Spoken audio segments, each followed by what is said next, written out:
Անդրադառնալով երեկվա միջադեպին, ԿՊԱ-ականները փորձում են համոզել հանրությանը, թե խորհրդարանի երեկվա ձեռնամարտը ոչ մի կապ չունի ցեղասպանության ուրացումը խստացնող Հայաստան խմբակցության նախագծի հետ։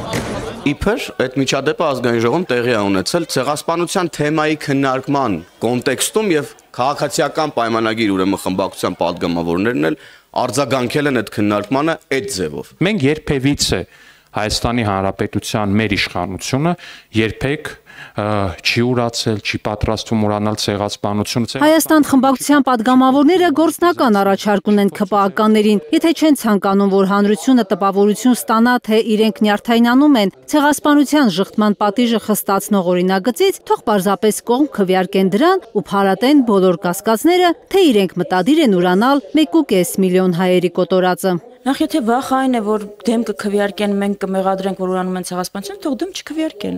Դեպքում մեղադրանքներ չեն կարողանա հնչեցնել։ Ինչու ենք բերել նախագիծը։ Այո, երեկվանից ասում են, որ նման օրենք կա, բացարձակ սուտ է։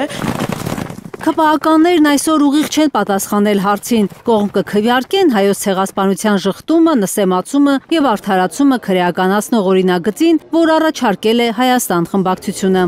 Գործող օրենքով քրեական պատիժ է սահմանվում միայն, երբ ցեղասպանության փաստը ժխտվում է ատելություն, խտրականություն կամ բռնություն հրահրելու նպատակով։ Քրեական պատասխանատվության Հայաստան խմբակցությունը առաջարկում է պատժել ցեղասպանության ուրացումը, անգամ եթե ատելություն, խտրականություն կամ բռնություն հրահրելու նպատակ չկա։ Օրինակ այն դեպքում, երբ որևէ մեկն առաջարկի ճշտել ու ցուցակագրել թուրքական յաթաղանի տակով անցած հայերի անունները։ Հիմա հասել ենք այն կետին, որ փաստացի ուղակի ցեղասպանությունը հարցականի տակ դնելու նման հայտարարություններ են եղել։ Նաև իշխանության երեկվա արձագանքներ դրա մասին։ Այսինքն, որ ասում են, մի հատ պիտի հասկանանք դաշնակցությունը ինչ մասնակցություն ունեցել հայոց ցեղասպանությանը, դա Թուրքիայի նարատիվի կրկնություն չի եւ հարցականի տակ դնել չի, փաստը որ թուրքերը իրականացրել են հայոց ցեղասպանություն։ Հայաստան խմբակցությունը նախորդին էր առաջարկել 3 տարով ազատազրկել նրանց, ովքեր հայոց ցեղասպանությունը կամ մարդկության դեմ ուղղված ցեղասպանությունները հրապարակայնորեն կհերքեն, կմեղմացնեն, կարդարացնեն։ Ինչու է այսպես օրենքը եղել։ Ես մեկնաբանեմ էլի, որովհետև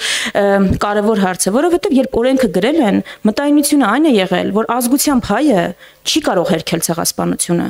Յան ազգանունով ազգությամբ հայը միայն օտար երկրյացին կարող է դա անել, եւ դրա պատճառը, դրդապատճառը կարող է լինել ռասայական կամ ատելության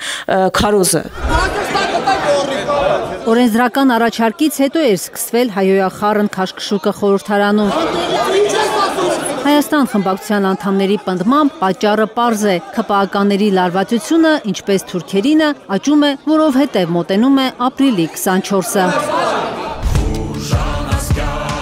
Քրիստինե Վարդանյանի խոսքով պատահական չէ, որ իշխանական քարոզչա մեքենան մի քանի օր է լցվել է մի ուրացիր կարգախոսով երթը նվաստացնելու գործին։ Ես հարց ունեմ, ջահերով երթը ինչու է այսպես թիրախավորվում։ Դա մաքուր հիշատակի պահանջատիրության միջոցառում է։ Որն է իմաստը ջահերով երթի թիրախավորելու ու դրա նկատմամբ հակաքարոզչություն անելու։ Կարող են պայմանավորվածությունները, որ ձեռք են բերվել եւ Ադրբեջանի եւ Թուրքիայի հետ, իսկ կարող է դա խոչընդոտում օրինակ են պայմանավորվածությանը, ըստ որի սահմանադրությունից պիտի հեռացվի անկախության հռչակագիրը նախաբանից։ Ցեղասպանության 110-ամյակի կապակցությամբ կազմակերպված պետական միջոցառումներ չկան։ Այս ֆոնին ավելի է մեծանում ջահերով երթի նշանակությունը, ասելու աշխարհին, որ անկախ իշխանության վարած քաղաքականությունից ազգը շարունակում է պահանջատեր մնալ։ Կարնե Մանգասարյան, Առաքել Օհանյան եւ Սմբատ Ասլիկյան, Հայլուր։